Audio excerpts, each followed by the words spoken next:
Princess Leonor and Prince Christian marriage license and vows stun the world. Imagine the world's attention fixed on a single document. A marriage license, simple paper, ink, signatures. Nothing unusual about that, right? But what if I told you that this particular license carried with it the power to unite two nations, alter dynastic futures, and rewrite the legacy of two royal houses? And what if, alongside it, vows were spoken so raw, so intimate, so unshakably personal that they stunned not only the watching crowds but the monarchies themselves? This is not just another royal wedding story. This is the beginning of a chapter history will remember forever, the marriage of Princess Leonor of Spain and Prince Christian of Denmark. The first whispers began not in grand palaces or parliamentary halls, but in hushed voices among advisors and court insiders. The news spread fast, an official marriage license had been signed. But the significance of that act went far beyond romance. It was the formal binding of two dynasties, the Spanish Bourbons and the Danish Glucksburgs.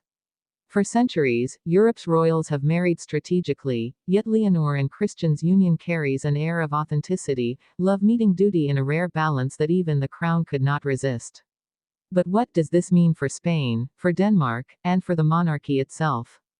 Before the world could answer, the vows were revealed. And they were not what anyone expected. Royal vows are usually cautious, polished, filled with scripted reverence.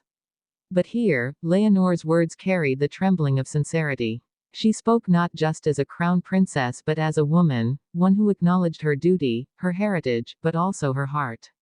Her declaration was bold: love and service are not enemies. Christian, in turn, looked across the aisle, and instead of diplomatic poise, his voice cracked with emotion.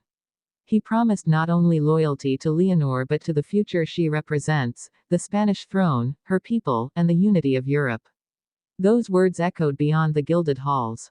They stunned the watching world because they were not rehearsed theater, they were real.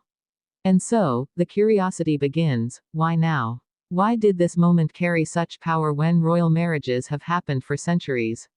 To understand, we must return to the pressure Leonor has carried since birth. As heir to the Spanish throne, her life was never truly her own. Every friendship scrutinized, every word measured, every step expected to align with the dignity of her role. And yet, in choosing Christian, she bridged the gap between expectation and genuine affection. It raised questions not only about her personal journey but about the survival of monarchy in the modern era. Critics were quick to weigh in. Some Spanish traditionalists feared that linking Spain's destiny to Denmark might dilute national pride. Others whispered of family tensions behind palace walls, wondering if Queen Letizia herself approved of a marriage so bold, so visible, so filled with risk. On the other side, Denmark's court advisors wrestled with what it meant for their prince to tie his future to Spain's monarchy, one still recovering from decades of scrutiny and political turbulence. And yet, despite the doubts, the young couple pressed forward. Their marriage license became not just legal proof but symbolic defiance against the skepticism of the world. But the vows, those intimate words exchanged under the gaze of thousands, remain the heart of the story. Some compared them to a modern fairy tale, while others argued they were political genius, crafted to humanize monarchy in an era when crowns no longer rule but must inspire. The brilliance lay in the mystery. Were these the genuine words of two lovers, or carefully woven phrases designed to soften centuries-old perceptions of royal distance? The truth, perhaps, lies in the silence after the ceremony. For once, the roar of critics softened.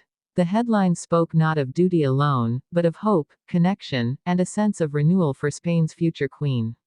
Even staunch Republicans admitted, however briefly, that the vows carried a weight hard to ignore. And this is where the curiosity loops keep unfolding.